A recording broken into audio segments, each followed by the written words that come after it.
The election result has been declared and now the attention turns to Parliament. 400 MPs will be sworn into the National Assembly next week. But while there will be new faces among the stalwarts in those benches, some familiar faces won't be making a return. Lindsay Dendlinger takes a look at the new look house. This is what an election is all about. Winning seats in this hallowed house. But the ANC will be returning with a reduced majority of 230 seats. While the ANC has lost 19 seats in this election, the EFF has gained that same number.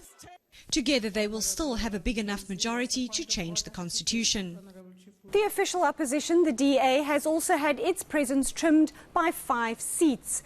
But with the IFP's 14 and the Freedom Front Plus's 10 seats, they will be taking up more spots to round out the top 5 parties. Political newcomers, Good and the African Transformation Movement will each take up 2 seats. Induction for new members is not a once-off thing.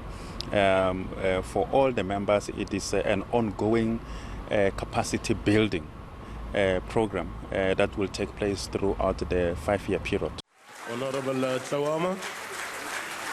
But the 2019 election has claimed the demise of Agang SA in Parliament. Its vibrant leader, Andries Tlowama, won't be back to serve up his biting one-liners.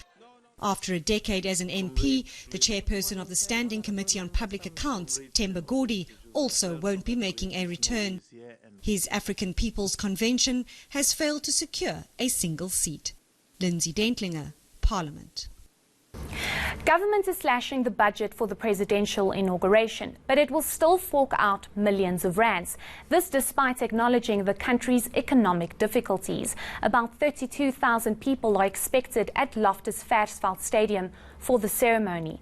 Only heads of state from the SADC region have been invited to next weekend's celebration. ENCA's Moloko Moloto has the story.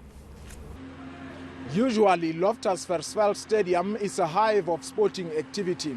But come next week Saturday, the home of the Blue Bulls rugby team will make way for pomp and ceremony as the red carpet is rolled out for President-elect. While government says it will cut more than 100 million rand from what it spent in 2014, the celebration will still cost a fortune.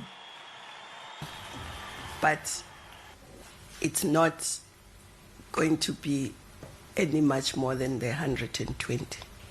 And last time it was more than 240. So,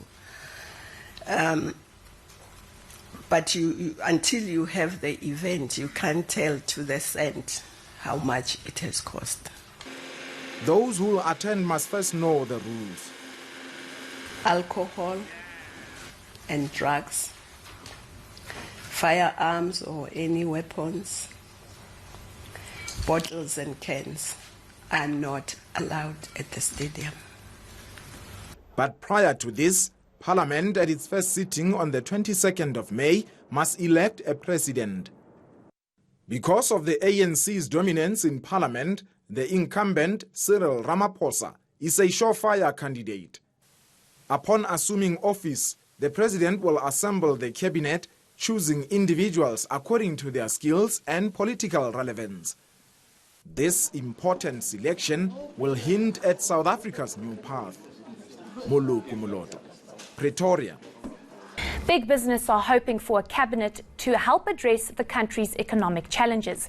Economists say plans to grow an economy that is inclusive is probably one of the very first things incumbent President Cyril Ramaphosa should start implementing. The ANC has secured 230 seats in the 6th Parliament with just over 10 million votes following last week's election. ENCA's John Bailey takes a look. President Cyril Ramaphosa must hit the ground running by implementing policies that will drive this sluggish economy.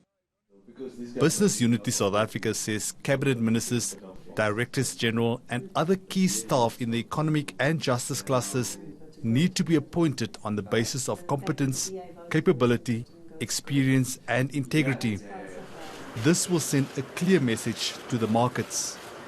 We certainly think that business confidence will drive investment, both local and international investment, and that has a lot to do with the signals that the market now receives in terms of what type of cabinet are we going to have, what type of economic focus will the new government give to the country. The ANC has been adamant it will give President Cyril Ramaphosa its full backing to reduce the size of his cabinet. Recent economic data suggests South Africa's economy has shrunk in the first quarter of 2019, with a predicted fall in growth of between 1.2% and 2.2%. Economists say capable senior staff will be critical to oversee the country's economic turnaround and ensure justice is served in the quest to combat corruption. He will need a very strong team and a very strong cabinet, and this cabinet shouldn't just be based on loyalty but really be based on the ability of people to really then assist him in driving those agendas, in reviving the policies and making sure they're implemented properly. He doesn't have the time to write new policies. He has to implement what exists already. Issues of unemployment, poverty, inequality and poor service delivery have all featured quite prominently among the voters. The challenge for South Africa's economy is that we have seen growth of 5% in the past, but that 5% didn't create much jobs. Instead, it widened the equality gap. The government will have to implement policies that ensures inclusive and sustainable growth, especially amongst black youth and women. John Bailey, Johannesburg.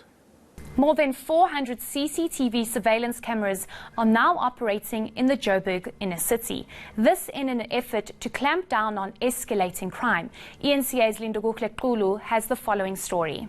You are going to monitor and ensure that all the criminals in the inner city are squeezed out of the inner city.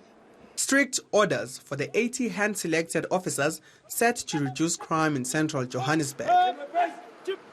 And their biggest tool, more than 400 CCTV surveillance cameras.